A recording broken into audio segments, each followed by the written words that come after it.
Habilidades cognitivas y creatividad, presentado por Nante Angélica Contreras Vivanco y Carla Corona Torres. Los temas que vamos a explicar son las habilidades del pensamiento, 6 sombreros para pensar y los tipos de pensamientos, la creatividad y la innovación. Habilidades del pensamiento.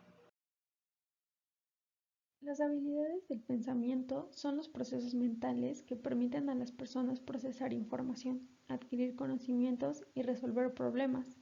Las habilidades del pensamiento se clasifican en básicas. Estas nos permiten comprender la manera general y son de gran utilidad para la vida cotidiana. Están presentes prácticamente toda nuestra vida. Entre ellas destacan la observación. Este es el proceso mental que figura la atención de una persona, evento o situación para identificar sus características, que estas pueden ser concretas o abstractas. El proceso para llegar a la observación puede ser fijar la atención en un objeto o situación, identificar sus características concretas o abstractas, listar las características y verificar resultados de la observación. La comparación. Este proceso consiste en el establecimiento de diferencias y semejanzas entre personas, objetos, eventos, etc. En la comparación, el concepto de variables facilita el proceso, el cual representa una característica y pueden ser cualitativas y cuantitativas. El proceso para la comparación es definir el objeto, identificar variables, listar las características semejantes y diferentes y verificar. La relación. Este llega un paso más allá en el procesamiento de la información, es decir, se considera pares de características de una misma variable. Por ejemplo, los nexos más utilizados pueden ser mayor que, menor que, igual a y diferente a. El proceso para llegar a la relación es definir el objeto, establecer variables, establecer nexos y formular anunciados y verificar. El siguiente es la clasificación. Este es un proceso mental que permite agrupar personas, objetos o eventos. Sirve más que nada para la identificación de personas, objetos, eventos o situaciones. El proceso para llegar a la clasificación es definir el propósito, identificar características, establecer semejanzas y diferencias, ubicar los objetos en la clase correspondiente y revisar el proceso y los resultados. Y por último, la descripción. Este es el proceso mediante el cual se informa de manera clara, precisa y ordenada las características del objeto de la observación. Y se pueden realizar algunas preguntas, por ejemplo, ¿cómo es? ¿Qué es? ¿Cómo se llama? ¿Por qué? ¿Y qué es? El proceso para llegar a la descripción es identificar el objetivo, identificar características, establecer criterios y determinar la secuencia. Para concluir, las habilidades del pensamiento son importantes en la vida cotidiana porque permiten al ser humano pensar y actuar de manera generalizada, adquirir conocimientos, desarrollar habilidades y actitudes necesarias en la vida personal de cada ser humano y que posteriormente cobran importancia para el desarrollo de un pensamiento lógico, crítico y creativo. El siguiente tema son 6 sombreros para pensar.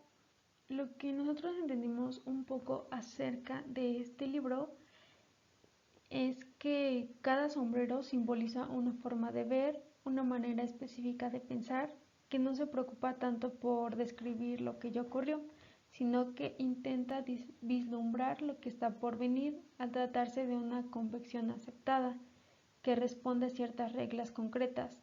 El uso de los sombreros permite expresar libremente aquello que la racionalidad lógica tiende a censurar y al mismo tiempo contribuye a limitar y a darle un mejor uso a ciertas formas de pensamiento que son propias de dicha racionalidad. Vamos a explicar un poco de lo que significa cada sombrero. El sombrero blanco tiende a ver con la información pura. Es como un ordenador, no tiene emociones y cuando la utilizamos esperamos que nos arroje hechos y cifras, no que discuta con nosotros. El sombrero blanco informa sobre el mundo, es neutro y es objetivo. El sombrero rojo, a través de este se genera la oportunidad de expresar emociones, los sentimientos y las intuiciones sin necesidad de expresarlo o justificarlos. El pensamiento del sombrero rojo tiene una amplia gama de sentimientos de toda índole, entusiastas, neutros, dudosos, encontrados y de infidelidad, etc.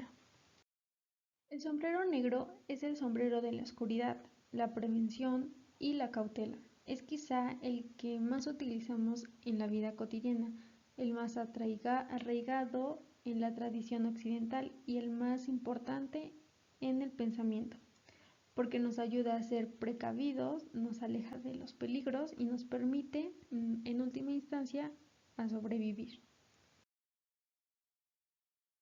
Sombrero amarillo. Nos da la forma de mirar las cosas con optimismo.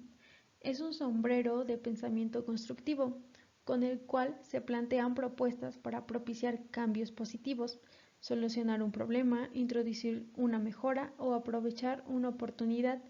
Se relaciona con la eficacia y hacer que las cosas sucedan. Sombrero verde. Este se trata del sombrero de la creatividad. Con frecuencia, las personas más creativas son aquellas que, por estar motivadas, se dedican más tiempo a tratar de serlo. El sombrero verde permite plantear posibilidades en cuya ausencia es imposible progresar. Y por último, el sombrero azul. Es el sombrero del control, que permite organizar el pensamiento. El uso del sombrero azul tiene una función esencial, pues a través de él se definen los propósitos y las pautas del ejercicio, al tiempo que se vela por el buen desarrollo.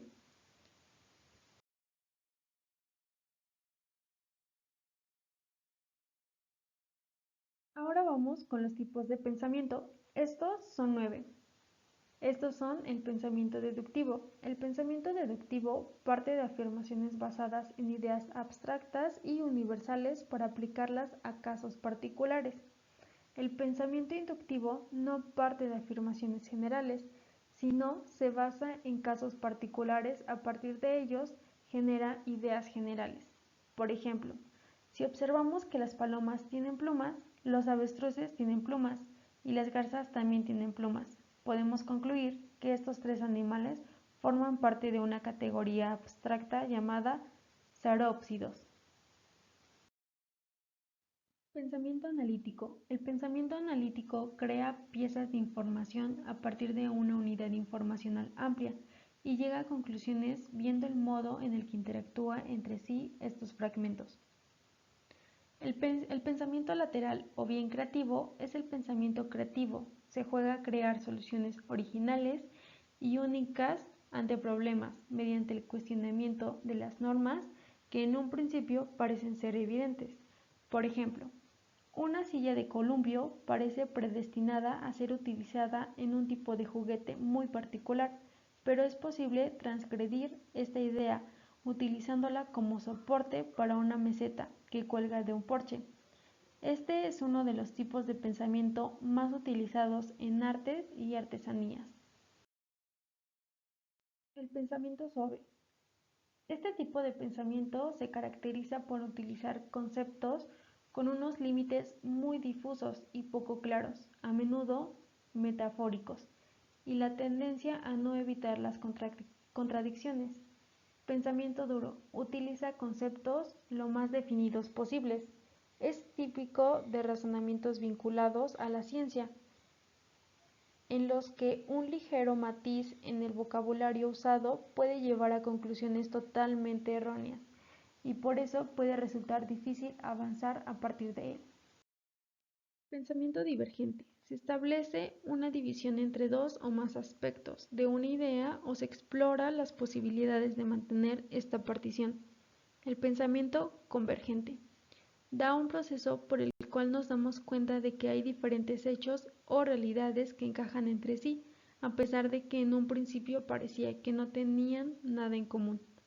Y por último, el pensamiento mágico. El pensamiento mágico confiere intenciones a elementos que no cuentan con voluntad ni consecuencia propia, y menos aún capacidad para actuar siguiendo planes.